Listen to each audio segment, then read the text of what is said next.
Apa saja biasanya? Kita diskusi Ketumbar. aja. Ketumbar. Ketumbar. Jahe. Ketumbar apalagi? Jahe. Jahe. Apa, Bu? Kencur. Kencur. Apalagi? Kunyit. Bawang putih, bawang merah. Ya, bawang putih, bawang merah ada banyak ya. Kunyit. Ada banyak. Kunyit, ya. lengkoas. Apalagi serai yang di Bawang apa putih. aja? Cengkeh. Apa? Ya, jadi berapa banyak, Pak? Kapulaga. Ya. Kapulaga. Melawar. Ada apalagi? Itu Ada banyak ya. Jeruk Kayu nipis. manis. Nipis. Kayu manis. Temulawak. Temulawak. Temulawak. Serai. Ya. Bunga lawang. Bunga lawang. Jadi orang Indonesia itu kan sudah pakai rempah-rempah ya untuk mengatasi efek daripada misal makan daging. Orang Indonesia kan sudah pakai rempah-rempah itu ya. Ada temulawak, ada kunyit itu kan untuk menetralkan daripada efek daripada dagingnya. Misal kolesterol itu sebenarnya orang zaman dulu sudah pakai bumbu-bumbu rempah. Kemudian setelah Bapak Ibu kan sudah banyak yang menggunakan herbal dapur. Bisa dicatat itu berapa banyak yang tanaman yang sudah digunakan untuk peresepan. Misalnya awalnya 20 atau 30, nanti selama pembelajaran itu dinaikkan jumlahnya yang dipahami digunakan untuk pengobatan. Ada banyak ya yang bisa digunakan untuk peresepan. Dan kita lanjut ke sini. Jadi di sini kita bahas dulu dari rimpang-rimpang. Jadi herbal itu kan ada banyak, ada yang digunakan daun, ada yang digunakan bagian bunganya. Ini kelihatan ya share screen-nya? Kelihatan. Oh ya, kelihatan ya. Ada daun, ada bunga, ada rimpang. Rimpang itu kan yang kayak jahe, temulawak, kencur, dan sebagainya. Ada yang menggunakan biji. Macam-macam. Ada yang menggunakan seluruh bagian tanaman. Kalau di ada dinamakan herba. Herba itu digunakan seluruh bagian tanaman. Ada daunnya, ada tangkainya. Ada yang menggunakan akar juga. Jadi ada banyak bagian tanaman yang bisa digunakan untuk pengobatan. Ini nanti dalam penggunaan ini sebagai obat itu juga khasiatnya itu dilihat dari pemanenan daunnya usia berapa, rimpangnya usia berapa, itu sangat menentukan. Karena kalau kita mau menggunakan herbal untuk pengobatan, kita kan bertujuannya mengambil zat aktif yang ada di tanaman. Zat aktifnya itu kan digunakan untuk penyembuhan. Jadi tanaman itu menghasilkan zat yang digunakan untuk melindungi dirinya. Dari misal kalau tanaman itu kena jamur, maka tanaman itu menghasilkan zat antibakteri, anti jamur. Nah, itu yang kita ambil zatnya dari tanaman yang digunakan untuk pengobatan. Misalnya kalau bahan kayak rimpang, kayak temulawak, jahe, kencur itu kan dia minimal ada yang 8 bulan, ada yang 12 bulan. Jadi ketika menggunakan rimpang jahe yang mungkin masih muda, kurang pedas, maka khasiatnya juga berbeda dengan yang dia usianya lebih lama, karena kandungan zatnya di rimpang itu lebih banyak. Jadi herbal itu banyak yang faktor yang dipertimbangkan untuk menentukan itu berkhasiat apa tidak. Kalau masalah efek samping tadi yang ditanyakan ya, memang ada beberapa herbal itu yang ada yang mungkin kurang cocok untuk tubuhnya. Misal bawang putih. Bawang putih itu kan bagus ya untuk kolesterol, untuk masalah hipertensi. Tapi ketika orang tersebut punya misal radang lambung ya, misal gangguan di lambung atau luka di lambung, itu bisa tidak nyaman, bisa perih. Kemudian orang yang tensinya rendah itu bisa turun, bisa pusing gitu. Karena dia tunggal ya sifatnya. Herbal-herbal tunggal itu artinya dia tidak ada penyeimbangnya. Sedangkan dalam resep itu herbalnya itu ada beberapa bahan. Ada yang bahan utama, dia ada yang bahan yang digunakan untuk menetralisir efek sampingnya, bahan pendukung. Sehingga ketika digunakan hanya tunggal, memang ada beberapa yang dia langsung kalau kurang cocok itu langsung bereaksi. Jadi kalau tunggal itu memang efeknya kuat, tapi ketika kurang cocok ya dia menimbulkan efek yang mungkin ada orang yang tidak cocok, tapi tidak semuanya tidak cocok. Ketika dia punya masalah lambung itu bermasalah. Kemudian dia ada pendarahan, ketika konsumsi bawang putih dia bisa menambah pendarahan bawang putih, dan itu pun dilihat berapa yang dikonsumsi. Kalau hanya 1 butir itu kadang tidak begitu berpengaruh. Ada yang konsumsi mungkin langsung 3 butir. Langsung setelah konsumsi bawang putih ada yang geliang, ada yang pusing, ada yang tidak nyaman di lambung gitu. Karena dia kan tunggal. Jadi tunggal itu sifatnya kuat, tapi efeknya sampingnya juga kuat. Makanya kalau resep-resep itu ada beberapa bahan, tidak hanya 1, ada 3, 5 bahan gitu. Fungsinya apa? Yang pertama untuk menguatkan efek dari bahan utamanya, kemudian untuk mengurangi efek sampingnya juga. Jadi itu contohnya gitu ya. Oke, kita lanjut berikutnya. Oke, ini rimpang-rimpang, kita awali dari rimpang-rimpangan ya. Rimpang itu kan artinya dia letaknya yang di dalam tanah. Nah ini fungsinya karena warnanya juga kuning, dia fungsinya untuk masalah di lambung, gangguan lambung, pencernaan gitu. Kayak rimpang-rimpang. Kita awali dari jahe. Jahe itu kan rasanya pedas ya, hangat itu. Fungsinya dia untuk menghangatkan badan. Karena dia agak hangat, panas itu makanya yang berdahak, yang lendir itu agak kering. Karena dia dipanaskan oleh jahenya. Sifat jahe kan panas. Makanya yang herbal yang sifatnya panas, dia digunakan untuk yang lendir kan basah ya. Jadi fungsinya untuk mengeringkan daripada lendir. Kalau dia kering, bisa jadi batuk-batuk karena kan dia udah kering. Tambah batuk-batuk gitu. Kalau yang berlendir itu cocok yang hangat-hangat. Khasiatnya ada banyak. Anti radikal bebas, kemudian meningkatkan vitalitas, anti inflamasi itu anti peradangan, anti penuaan dini. Yang paling sering kan digunakan untuk misalnya perut kembung, mual, melancarkan peredaran darah, mengatasi sakit kepala, untuk batuk, asma, DM, dan mencegah tumor dan kanker. Nah, untuk kasus-kasus yang dia metabolik ya artinya sudah kompleks, misal tumor, kanker, maka bukan hanya jahe yang tunggal, tapi dia harus dikombinasikan dengan bahan lain. Kenapa? Karena semakin kompleks sakitnya, artinya banyak organ juga yang kena, sehingga herbalnya juga nggak tunggal, tapi dia harus dikombinasi dengan berbagai bahan untuk mengatasi keluhannya. Makanya semakin kompleks penyakitnya, maka semakin kompleks juga untuk herbalnya.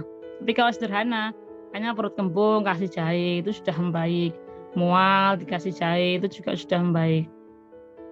Jahe ini salah satu yang bisa digunakan untuk ibu hamil ya ketika mual, karena kalau ibu hamil itu kan tidak boleh konsumsi sembarang herbal, karena rata-rata herbal itu sifatnya kan dia mengencerkan darah, maka dikhawatirkan ketika hamil itu dia bisa mengalami keguguran. Jadi kalau untuk ibu hamil memang baiknya tidak disarankan herbal, terutama yang itu belum diketahui efek keamanannya pada ibu hamil. Ya kalau jahe ini bisa digunakan untuk mengatasi mual. Jadi tidak semua herbal bisa digunakan untuk ibu hamil. Ini salah satu contohnya. Untuk batuk berdahak, ya, biasanya jahe digunakan untuk batuk berdahak. Ada yang menggunakan hanya jahe aja bisa sembuh, ada yang mungkin belum sembuh. Ini bisa dicoba dengan berbagai bahan. Ada daun waru. Ada yang tahu daun waru? Daun waru bentuknya seperti apa? Ada yang nggak tahu? Tahu. Ada. Tahu. Tahu ya, kan di pinggir jalan itu banyak ya. Iya. Kan ada daun waru itu bentuknya seperti apa? Nah itu sudah bisa di Google. Ada banyak di pinggir jalan itu. Kenapa daun waru itu bisa untuk batuk berdahak? Ini bisa juga digunakan untuk masalah gangguan pernafasan. Kita cari gambarnya ya biar mudah. Mana ya?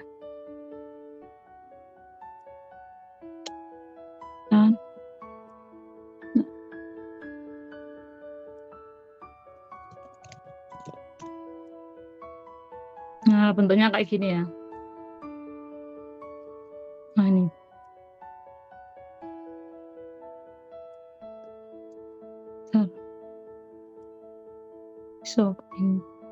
Nah, bentuknya kayak gini ya kalau belum tahu daun waru. Ini secara kalau herbal Indonesia yang diajarin guru saya itu namanya kan dogma signature ya.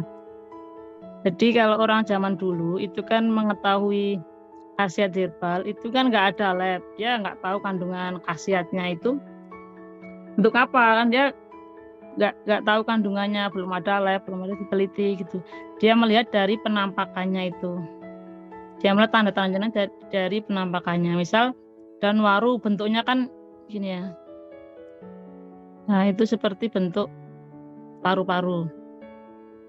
Kan ada dua sisi bentuk paru-paru. Kemudian kalau ibu bapak lihat itu di belakangnya daun waru itu kayak apa bentuknya?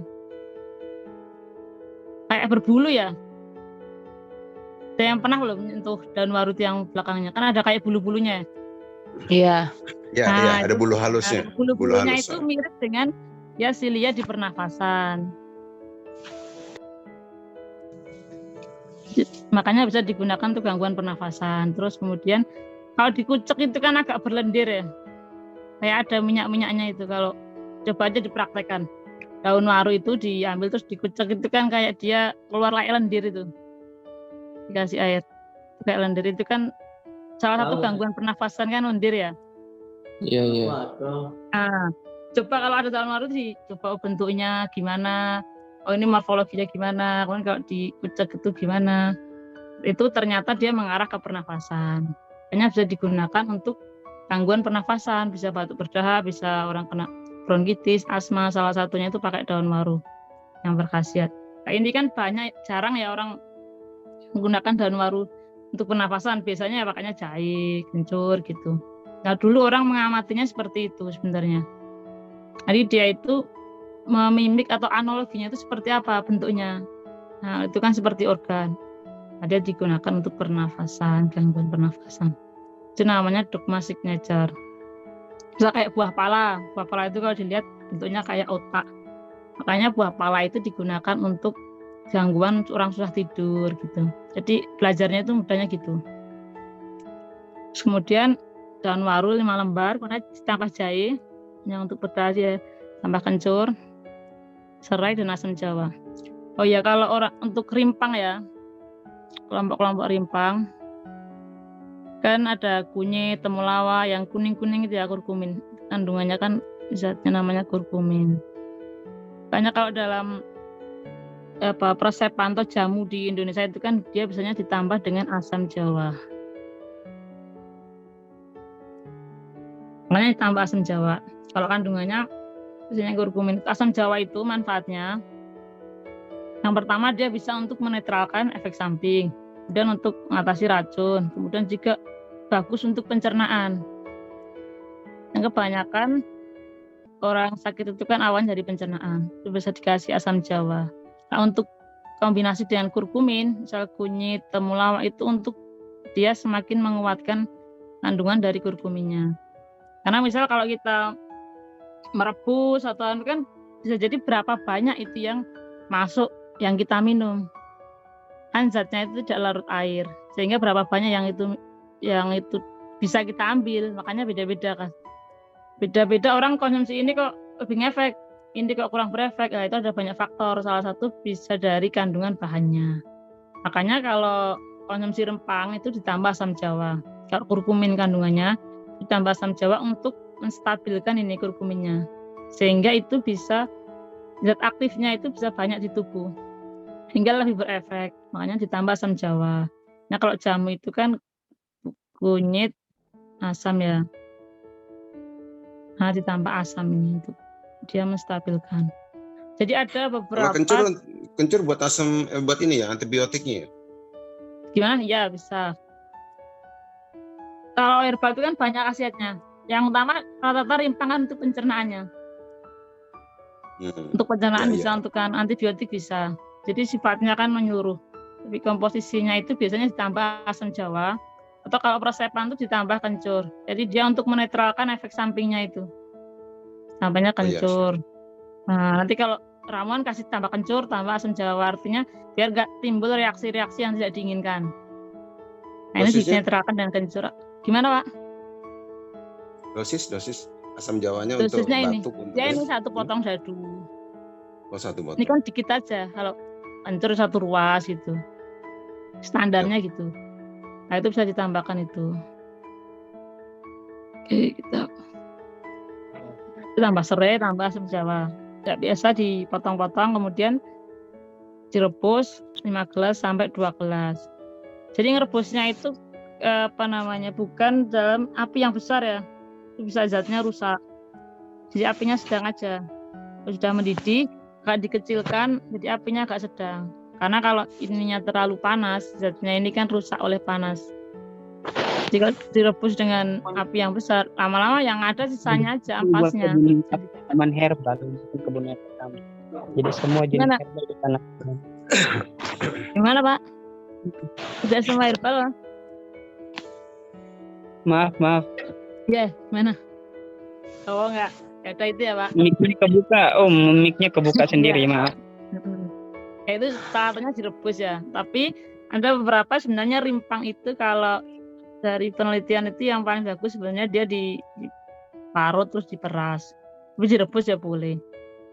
Sama kalau motong-motong itu kan jadi gini ya konsepnya.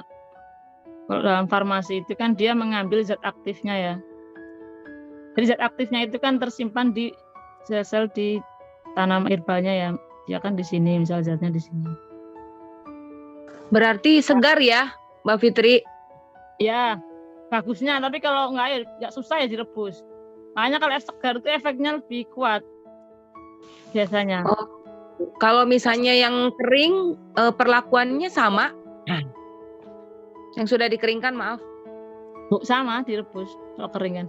Intinya gini, kalau dia harus dikeluarkan. Dikeluarkan itu pertama dia dengan dipotong. Makanya kalau motong itu ada yang potong kecil-kecil, kemudian ada yang potongnya tipis-tipis gitu. Karena apa? Ini kan semakin tebal, ini kan zatnya semakin nggak bisa keluar. Ini kan harus dipotong.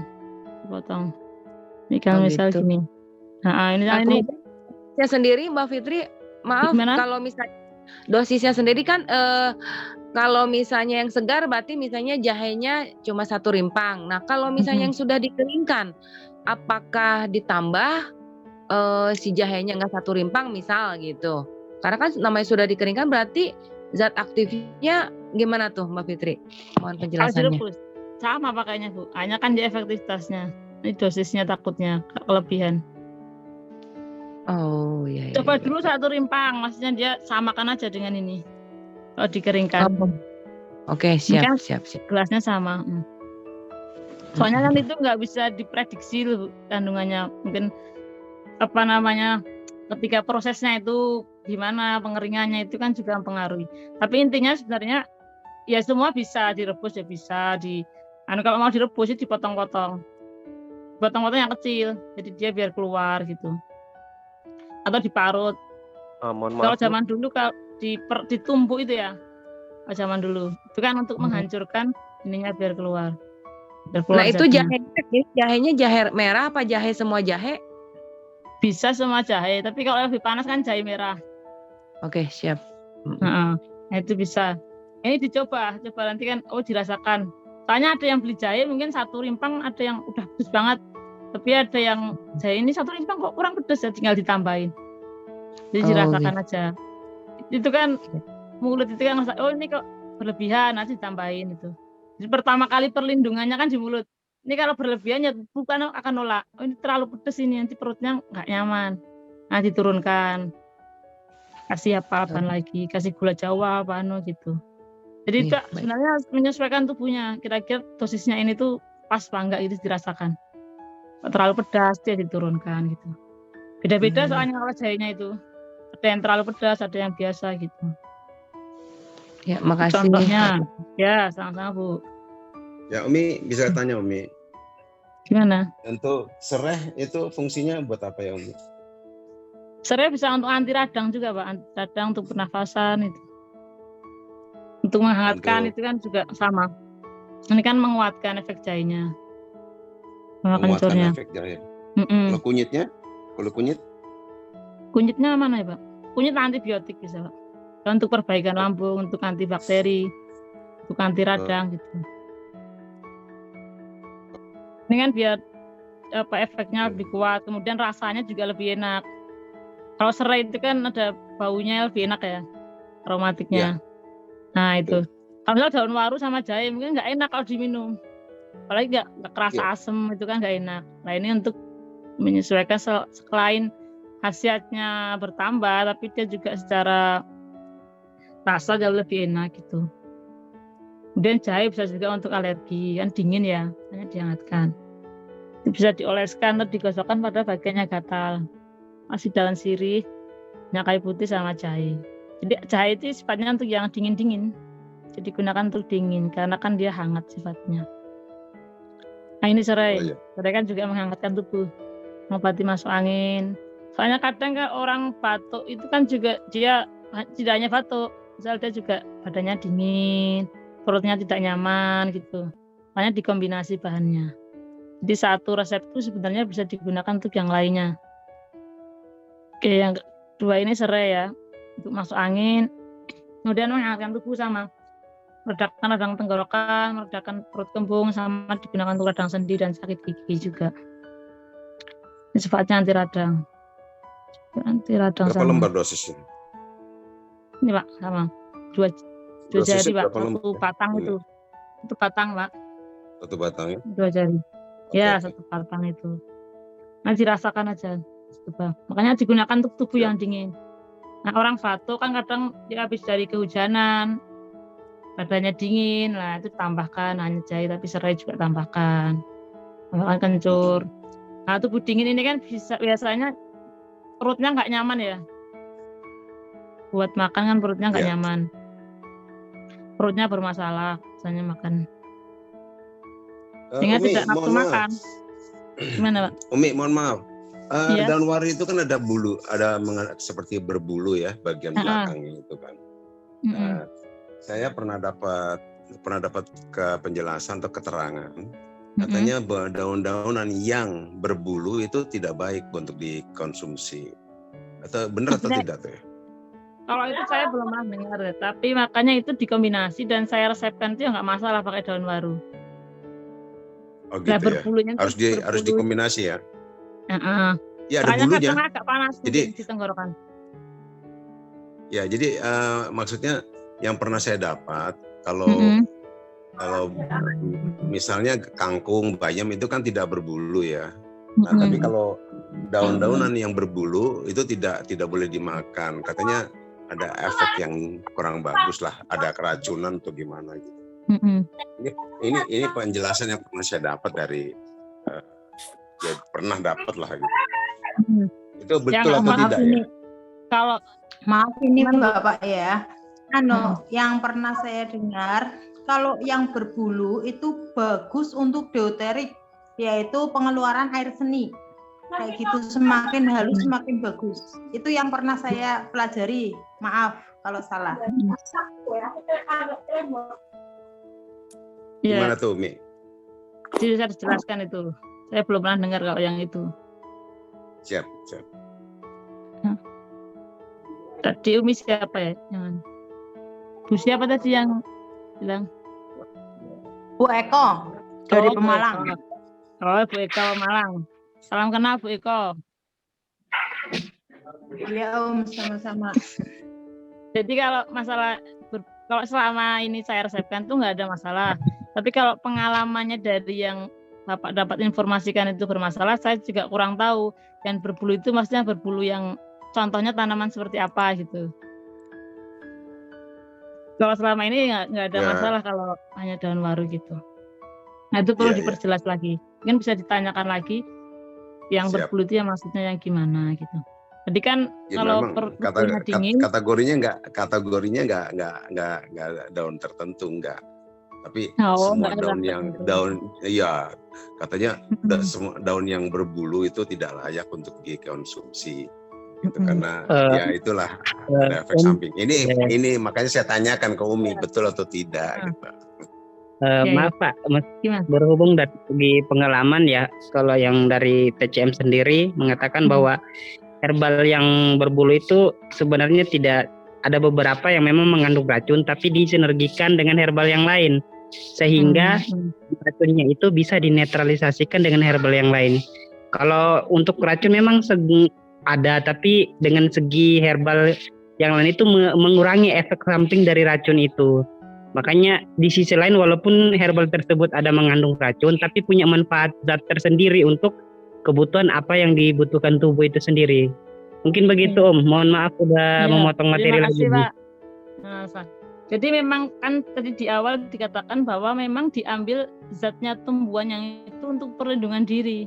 Jadi ada beberapa herbal itu yang memang mungkin kalau digunakan tunggal itu bisa efeknya mual-mual, bisa tidak diinginkan beracun karena kan dia mengambil zatnya untuk perlindungan dirinya. Makanya bukan herbal-herbal ya, itu kan kalau herbal-herbal yang kayak kanker itu kan memang kadang ada yang kalau tunggal herbalnya itu kan bisa beracun ya. Memang dia digunakan, diambil untuk zat racunnya itu untuk kan itu kan zat yang untuk melindungi tanamannya ya. Itu dipakai untuk memberi penyembuhan, untuk efek penyembuhan. Makanya ada beberapa yang efeknya itu terlalu kuat. Nah, kalau yang herbal dapur, yang sederhana-sederhana itu kan dia biasanya ringan ya, karena kan digunakan untuk keseharian, untuk masak, untuk makanya daun waru ini kan jarang orang gunakan. Biasanya kan jahe, kencur, serai. Ini biasanya kalau untuk yang gangguan pernafasannya lebih berat itu. Nah itu kan dari dasarnya memang itu digunakan. Tapi memang ketika tunggal, ketika tidak tahu persepannya itu nanti bisa menimbulkan efek yang tidak diinginkan. Makanya ada yang mengatakan ada beberapa yang berbahaya. Sebenarnya bukan berbahaya, tapi mungkin kalau tunggal dia bisa berefek itu yang tidak diinginkan. Itu ya maksudnya. Kemudian tubuh yang dingin tadi ya kan menyebabkan perut bermasalah, tidak nyaman ya. Makanya tambahkan daun asam jawa, tambahkan temulawak juga. Karena ini kan untuk pencernaan. Itu bantu pencernaannya. Ini tubuhnya dingin tambah ini. Tambah daun asam jawa. Asam jawa kan digunakan untuk menyehatkan organ pencernaan. Jadi bagus kalau ada masalah dengan pencernaan itu konsumsi gula asam jawa tambah gula itu bagus. Tambah temulawak itu. Tambah. Kemudian ini sama ya caranya. Dipotong-potong kemudian direbus, disaring, bisa tambahkan madu untuk perasanya. Selanjutnya contohnya lagi ya. Ini bisa juga untuk keseharian. Jadi ini kan sifat herbal yang dia bisa digunakan rutin ya, karena kan dia rimpang kan untuk pencernaan. Jadi tidak memberikan efek samping yang tidak diinginkan.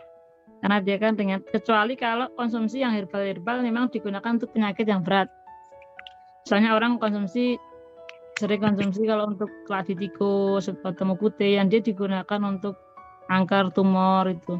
Padahal dia nggak ada masalah, itu nanti bisa memberatkan organnya kalau dosisnya kurang tepat. Artinya kan dia nggak ada masalah. Kenapa konsumsi herbal yang digunakan untuk terapi gitu? Kalau ini kan herbal dapur itu herbal yang relatif aman. Artinya untuk penyakit-penyakit ringan itu bisa digunakan untuk konsumsi harian. Jadi dia bisa digunakan untuk menjaga kesehatan. Karena ini kan juga digunakan dalam sayuran untuk masak ya setiap hari. Itu lebih aman digunakan. Saat ini bisa dicoba pakai jahe, serai, jeruk nipis. Semua bahan dicuci. Jahe itu kalau mau lebih berefek ya bisa dibakar dulu ya.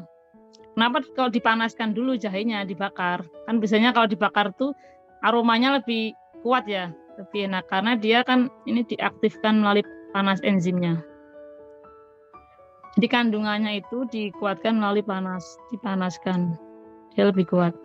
Makanya kalau di angkringan itu kadang jahenya lebih enak itu kalau dibakar dulu, dikepuk dibakar, baru dikasih air panas. Jadi kalau mau lebih berefek ya direbus dibandingkan pakai air panas. Ya, pakai air panas itu gitu ya. Sama jeruk nipis itu. Kan ini mengandung vitamin C juga. Nah, kalau orang sudah sakit kan karena dia sistem imunitasnya turun, makanya selalu ditambahkannya asam-asam. Ada jeruk nipis, ada asam jawa gitu. Dia untuk membantu meningkatkan sistem imunnya, tambah yang vitamin C yang tinggi. Jadi vitamin C bisa didapatkan dari, ini tambahannya. Jadi bukan hanya ini jahe yang sifatnya panas, tambahkan juga vitamin C. Sehingga efeknya menghangatkan dan juga meningkatkan sistem imun, meningkatkan vitamin C-nya gitu. Itulah manfaatnya kalau dalam bentuk ramuan. Jadi dia menembak dari berbagai sisi organ yang lemah. Kalau dari imunitasnya, kemudian pencernaannya diperbaiki, kemudian kalau masalah pernafasannya diperbaiki gitu. Oke, kemudian nih ya. Nah, ini juga bisa untuk menurunkan lemak, itu kan karena jeruk nipisnya ya. Untuk membantu menurunkan lemak. Menghangatkan badan, menyegarkan. Kemudian ini enggak hanya dapur, ini masuk ke daun pepaya. Daun pepaya itu banyak digunakan untuk masak ya sayur dan pepaya. Ternyata dia punya manfaat yang besar daun pepaya. Yang pertama untuk masalah menaikkan trombosit atau menaikkan trombosit untuk anemia. Dan pepaya 1 lembar kemudian ditumbuk atau di blender dengan air 1 gelas. Kemudian diperas dan airnya disaring diminumkan tambah sari kurma. Itu ada yang cerita itu setelah dia trombositnya rendah. Kemudian setelah konsumsi air perasan daun pepaya itu cepat naik daun pepaya. Biasanya kalau trombosit kan ada yang menggunakan angka, ada yang menggunakan bambu. Nah ini bisa dicoba, kalau itu kurang optimal bisa dicoba dengan daun pepaya ya. Sifatnya ini. Daun pepaya kemudian bisa digunakan untuk tadi malaria sama demam berdarah. Sama sifatnya. Jadi daun pepaya itu kan kalau dari batangnya itu kayak apa namanya, bintik-bintik itu ya. Kalau batang daun pepaya itu, nah, itu ibarat sama dengan nyamuk ini, nyamuk yang untuk nyamuk penyebab demam berdarah. Kalau batangnya itu kan kayak bintik-bintik. Itu salah satu untuk mengamati daun pepaya itu bisa untuk masalah demam berdarah maupun malaria. Kemudian yang paling sering itu kan daun pepaya digunakan untuk menambah nafsu makan. Biasanya buat anak-anak itu, buat jamu buat anak-anak. Itu bisa daun pepaya ditambah garam secukupnya. Garam itu juga manfaatnya untuk menetralisir dari efek daun pepayanya yang terlalu pahit. Dan kalau terlalu pahit kan ada orang yang jadi pusing gitu. Itu ditambahkan dengan garam. Sehingga daun pepaya ditambahkan sedikit garam untuk mengatasi efek sampingnya. Kalau terlalu pahit ya ditambahkan dengan sari kurma. Tuh, jadi kadang orang kok pakai daun pepaya tambah pusing, tambahin sedikit garam. Ada yang tadi resep itu tambahkan kencur, ada yang ditambahkan asam jawa. Itu semua sebenarnya dari nenek moyang itu kalau dibuat resep itu kan campurannya itu sudah untuk mengatasi efek sampingnya. Kecuali kalau digunakan tunggal, ya mungkin ada efek-efek yang tidak diinginkan gitu. Ini kalau untuk demam juga bisa, demam, batuk, pilek. Kalau daun pepaya juga bisa. Kalau anak-anak bayi itu tinggal disesuaikan dosisnya ya. Di atas 1 tahun lah ini, kan bisa tinggal sesuaikan dosisnya. Kemudian kalau emah itu dikombinasi dengan beberapa bahan lain, misal tepung Garut yang biasanya digunakan ya untuk emah. Tepung itu kan Garut kan kayak kenyal itu ya. Dia kan untuk menutup luka di lambung. Tambahi kunir, kencur, jahe dan semuanya di blender. Kalau tadi Bapak ada yang bilang madu ya, madu lambung terus kemudian dikonsumsi malah semakin sakit ya. Kalau nggak salah saya dengar tadi. Mungkin harus dilihat dulu komposisinya seperti apa. Itu dia maksudnya di dalam Al-Quran itu kan kalau tidak hilaf itu madunya madu murni yang dimaksud. Tapi kan kebanyakan beredar di pasaran itu kan madu itu sudah dicampur macam-macam. Nah ternyata indikasi daripada madu yang dicampur yang kita tidak ketahui atau orang yang menderita tidak mengetahui komposisinya, fungsinya, akhirnya bukannya nyembuhin malah. Ya gitu. Makanya itu perlu dilihat juga apakah kondisi lambungnya itu seperti apa. Kemudian kalau saya biasanya gunakan matologi, itu yang bermasalah itu organnya apa. Kemudian dari komposisi bahannya itu sesuai apa enggak dengan keluhannya ini gitu. Karena itu dia. Seperti yang dijelaskan tadi kan, satu gejala tapi efeknya bisa beda, obatnya bisa beda-beda padahal gejalanya sama. Sama aja kayak pusing. Pusing itu kan ya ada yang memang dia karena masalah aliran darahnya di kepala.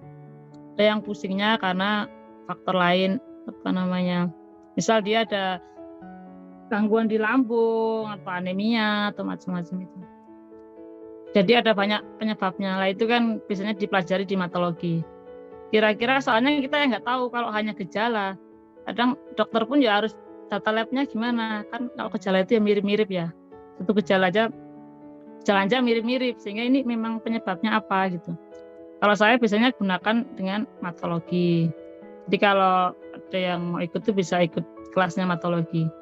Jadi bagaimana untuk mengetahui sumbernya apa, sehingga ketika sumbernya diketahui dia lebih tepat pengobatannya. Misalnya dulu ada pasien itu yang kena gangguan prostat, ketika hanya digunakan herbal prostat itu kok kurang signifikan, kemudian dicek dari matanya itu ternyata ada tanda kelemahan di tiroid.